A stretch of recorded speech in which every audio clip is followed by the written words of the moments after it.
listening to LOA Recon with the Good Vibe Coach Jeanette Ma, where we dissect the ins and outs and the art and science of conscious creation, all intended to amp up your manifesting game. Let's have some fun together.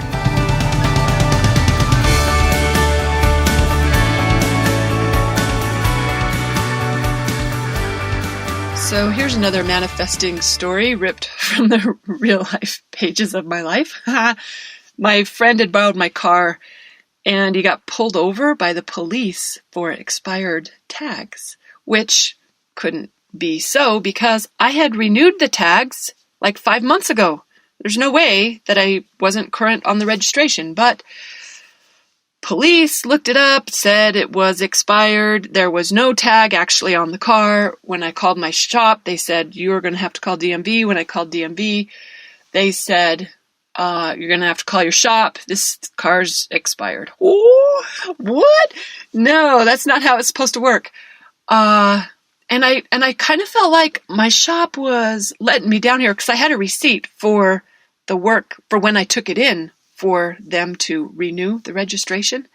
And they even had record of running the emissions on it, but somehow, some way, it never made it to the state. The state did not see my vehicle as being registered. So, can you feel me already? Like, it just feels like a headache's already in the works here. This is something I shouldn't have to deal with. I shouldn't have to deal with this because they were supposed to do it. I paid for it. They know that I paid for it. They basically said they couldn't help me. And I didn't like that answer at all. And I was starting to get a little heated about it. I was thinking, this isn't the right service. That's not the right answer. The right answer is, first of all, an apology would be fabulous. Maybe, I don't know, take some responsibility. Okay, could you see where my vibration was headed here? Yeah, I was starting to feel a little resentful that they weren't owning it, and they also weren't going to help me fix it. So it wasn't taking too long before I was starting to make them be the bad guy. And I was spinning a story about how irresponsible and this was bad for business, and I would never go here again.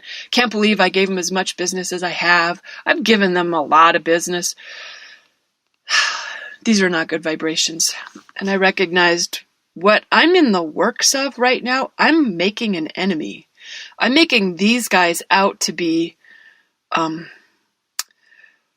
against me. And you know, you could look at the situation and it would be easy to come to that conclusion that, yeah, they did you wrong, shouldn't have, this, that, and the other. But that's not a helpful conclusion to come to. And an LOA savvy person knows it. So after I started stewing in my bad story for a little bit, I realized these guys aren't going to be able to help me as long as I'm flowing the vibration that they aren't helping me. They won't be able to offer a solution as long as I'm making them out to be my enemy. Because that's not what enemies do. So I realized I should rethink it. And I thought, well, we both want the same thing. We both want to be they want me to be a happy customer, and I want to be a happy customer. They want to do good service for their business, and I want them to do good service in their business. When I started looking at it differently, just entertaining a couple of little thoughts that, you know, we're on the same side here. We both want the same thing.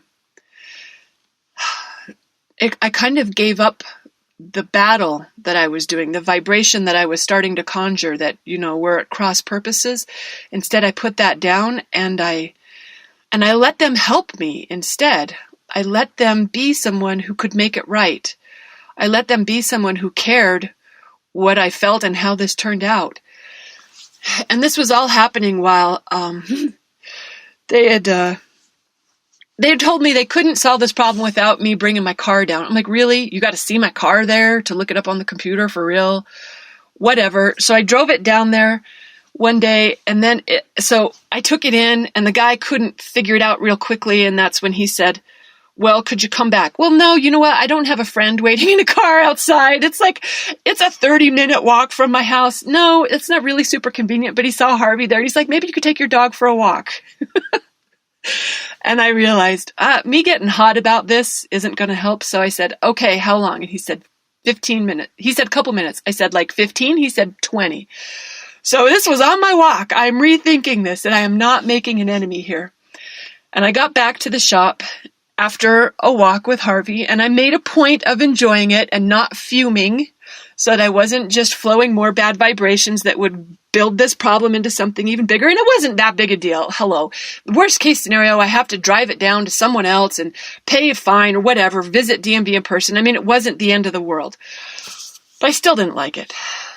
But I started thinking of it differently. I started thinking they want to do right by me, and good things happen. And more than anything, I just recognized, don't put yourself against these guys. Let them help you. Let's be on the same side. So I get back to the shop, and I'm sitting in the lobby because it's not ready. But I could see that he's working on it, like they've got it in the shop and they've got the doors open and such. And it turns out that what he was doing was something that wasn't supposed to work. He said, once it's over 60 days expired, they can't do anything with it, but he decided to try anyway. So he ran another emissions test on it. And of course it passed. Because I ran that test. They ran it for me just a couple months ago. So it passed, and he put it in the system, and the system accepted it this time. And he printed out the registration, and I got the tags, and I put them on the car myself.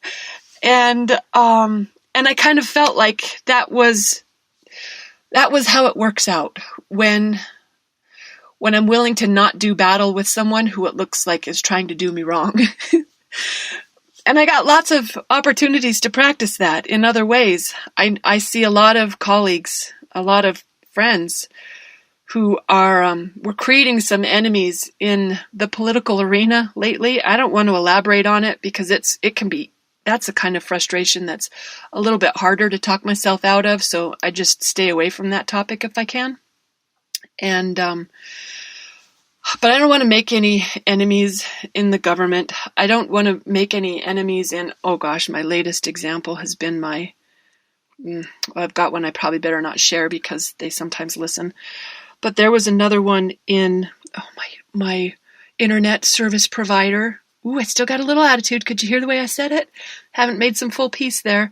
Yeah, I kind of feel like they're letting me down. They're not following through. I don't just feel that way. That's the evidence. Oh God, I got to say it with less attitude if I want something good to happen here. And the answer isn't just, fire them and go hire someone new because, Abraham says, wherever you go, you take your vibration with you. And if the vibration I have activated is my internet service provider sucks, then it doesn't matter who I hire for services. They are going to have a problem giving me good service because my vibration doesn't allow it, because I've made them the enemy. Hiring their competitor isn't likely to have a good ending until I find a better vibration around it. So I have an appointment at the end of this week with the new provider who's going to come out and see what they could do for me. So I've got a handful of days here to get on the vibration of this, just the exact same thing I did with my mechanic. They're not my enemy. They want to give me good service. They're competent. They're capable. They're efficient.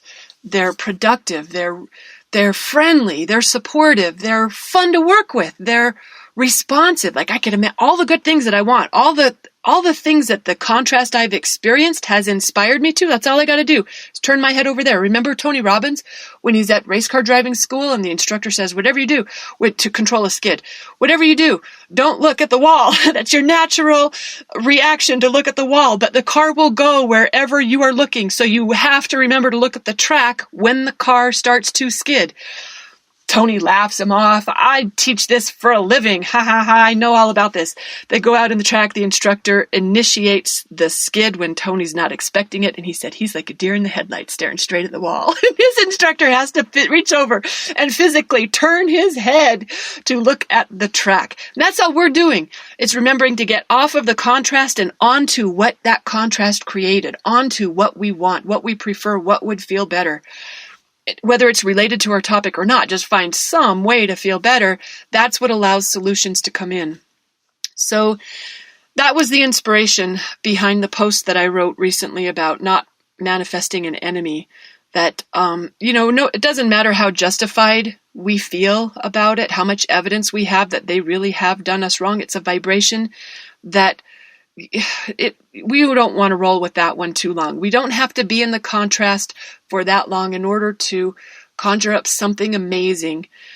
And conscious creators know that something amazing, that's where we want to be. The contrast is required in order to get that party started, but the only way we experience the benefits from it is for us to look at the track instead of the wall. So, if you've got any enemies in your life, that might be worth rethinking. And I share this because I know myself, I'll be probably playing this with this idea again 3 more times this week. I hope you got something good from this. Thanks for listening and happy manifesting.